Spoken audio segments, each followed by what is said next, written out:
Assalamualaikum warahmatullahi wabarakatuh. Perkenalkan, nama saya Muhammad Willy Saputra, nomor absen 23. Pada kesempatan kali ini saya akan mempresentasikan materi tentang pengangguran. Materi ini mencakup pengertian jenis-jenis pengangguran, penyebabnya, dampaknya terhadap pembangunan nasional, serta cara mengatasinya. Yang pertama, pengertian pengangguran.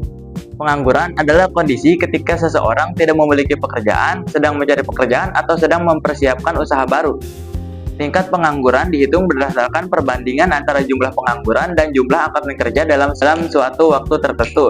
Jika jumlah angkatan kerja meningkat, tapi lapangan kerja tidak bertambah, maka tingkat pengangguran juga akan meningkat. Oke, yang kedua, jenis-jenis pengangguran dan penyebabnya.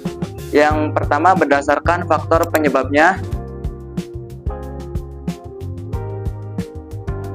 Berdasarkan faktor penyebabnya, yang pertama ada pengangguran konjungtur atau siklis. Terjadi karena turunnya kegiatan perekonomian, misalnya saat daya beli masyarakat turun, perusahaan menghentikan produksi dan sebagian buruh dihentikan. Yang kedua, pengangguran struktural.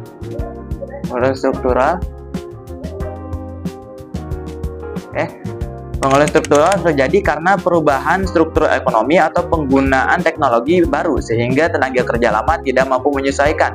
Yang ketiga, pengangguran friksional terjadi karena adanya kesulitan sementara dalam mempertemukan pencari kerja dengan pemberi kerja, seperti saat menunggu panggilan seleksi atau mencari informasi pekerjaan.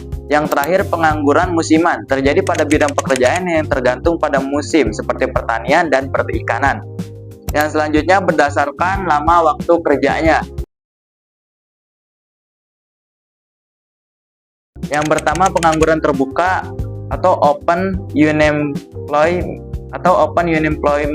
Orang yang sama sekali tidak bekerja dan sedang berusaha mencari pekerjaan. Yang kedua, setengah menganggur atau underemployment. Orang yang bekerja tapi jam kerjanya sedikit, produktivitasnya rendah atau penghasilannya belum layak.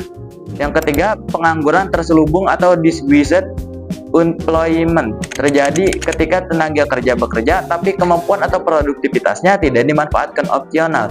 Misalnya pekerja yang jumlahnya terlalu banyak di satu pekerjaan. Yang selanjutnya, dampak pengangguran terhadap pembangunan nasional. Yang pertama, pendapatan nasional menurun. Semakin tinggi pengangguran, semakin rendah pendapatan nasional karena banyak tenaga kerja yang tidak produktif. Yang kedua, penerimaan negara menurun. Semakin banyak pengangguran, semakin sedikit orang yang membayar pajak. Akibatnya penerimaan negara ikut turun.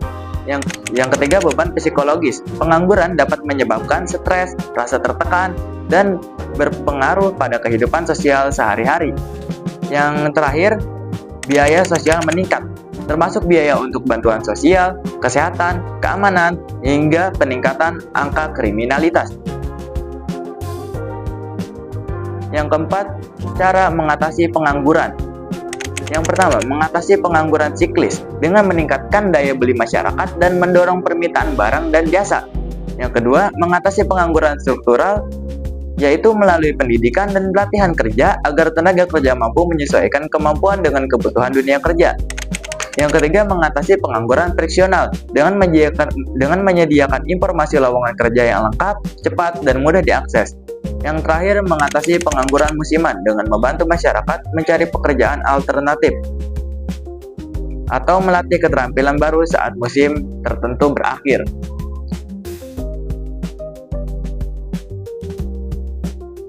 Demikian presentasi saya mengenai pengangguran, mulai dari pengertian, jenis-jenis pengangguran, penyebabnya, dampaknya, hingga cara mengatasinya. Semoga penjelasan ini bermanfaat dan mudah dipahami. Terima kasih telah menyimak. Wassalamualaikum warahmatullahi wabarakatuh.